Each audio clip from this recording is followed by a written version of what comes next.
So that Sophie's Choice moment that a lot of people are talking about, I believe when we got together for dinner, you shared with me that when you first started writing the book that is now I Couldn't Love You More, that you knew that one moment. Yes. But there was a lot else that you didn't have. However, you did have a mother-daughter relationship. So what I'd like you to talk about, which I don't think that you've done in any interview or in public, is really the genesis, the backstory of this novel. And you can start as far back as you want to. Okay. And yes.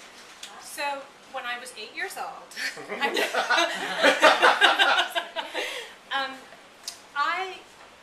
the book actually originated from around, I guess it was 2004, 2005. There was a real proliferation of memoirs that were on the market.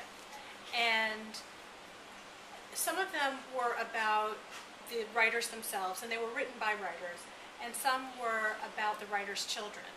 And I was really interested, really fascinated by how this exploration of a family, or an issue in a family, how that would bear on these children once they were grown up.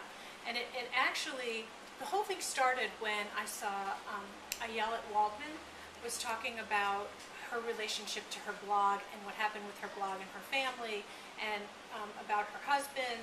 And she had written some things on her blog that her son had read, and they were she was talking about feeling suicidal, and her son read that and called a friend who called her husband, and I was really sort of fascinated by, on one hand, wow, to get this bird's eye view of a family through what she had written about, but also to be that kid and what it was like from his experience. I was very interested in that.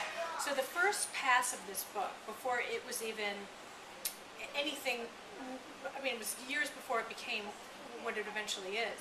It was a mother-daughter story about a woman who had published an incest memoir, and it was about her daughter and what the daughter's experience was growing up. And about after a year, or 6 months to a year, I worked on it, and it really didn't have enough juice. It didn't have enough, it had quite a lot of drama, but there wasn't enough action to really generate enough power for an entire novel. So that became one backstory in what eventually was this family drama. But it wasn't, it was just one part of it.